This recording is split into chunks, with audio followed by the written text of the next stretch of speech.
Magandang buhay sa lahat mga kagri. Welcome back sa ating channel. Shout out sa bago regular nating subscriber. Bakit masamang pasukin ng 6 PM to 6 AM ang mga durian niya? Kita nyo? Ito yung aming durian na nagpo 4 to 5 kilos ang isa. Pag nabagsakan ka nyan ay lugain ka. Kung mabuhay man, ika nga sa aming Tagalog. Ayan, ito yung aming pinakamalaking durian. Yung nasa taas yun, 4 to 5 kilos ang isa niyan. Ito pa yan Ano? Kaya kung bumagsak yan sa iyo talagang hindi ka kaya maliyaw. Ay grabe 4 to 5 kilos yan Kaya masama pong pasukin ng mga durian kapag ganong oras. Kasi yun ang oras na kanilang pagpatak. Pakita ko pa sa inyo yung napatak din naman po sila ng ordinary days.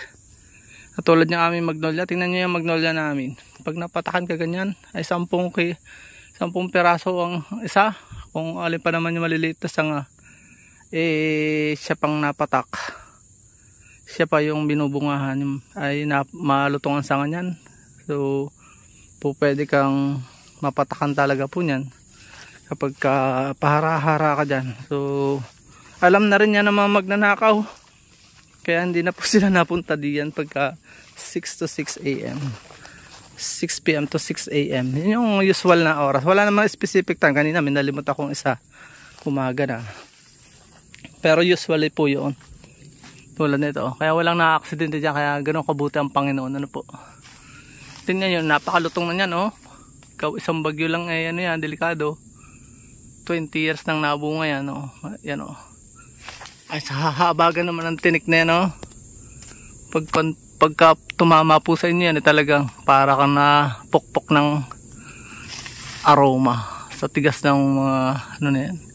Pwede kang ma-hospital din talaga mamatay. Ayun pa sa ilalim. So yun lang po, naway may natutunan kayo. Huwag kayong magpumilit na pumatahan mo dyan tumambay sa ilalim yan sapagkat delikado pa yung buhay. Kung may helmet naman kayo at kaing, pwede naman.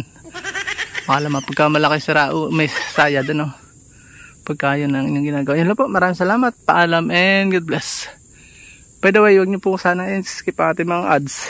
Dahil tayo po yung magdadagdag na mission. Nalagay sa puso na inyong lingkod nung kami nagdanas ng hospitalization sa nanay ko. Magdadagdag tayo, Yumaman tayo pag napinayaman ng Diyos ang ating channel Pag umabot ng milyon-milyon salary natin mamimigay tayo ng ayuda sa mga mahihirap kahit dito lang muna sa aming bayan siguro. Paalam and God bless. Please support all Filipino vloggers. Pakita natin sa mundo na nagkakasalahing Pilipino. Paalam mo na po. At dyan po nagtatapos ang munti natin vlog. Nawa po kayo nag-enjoy at may natutunan kahit konti mula sa inyong lingkod.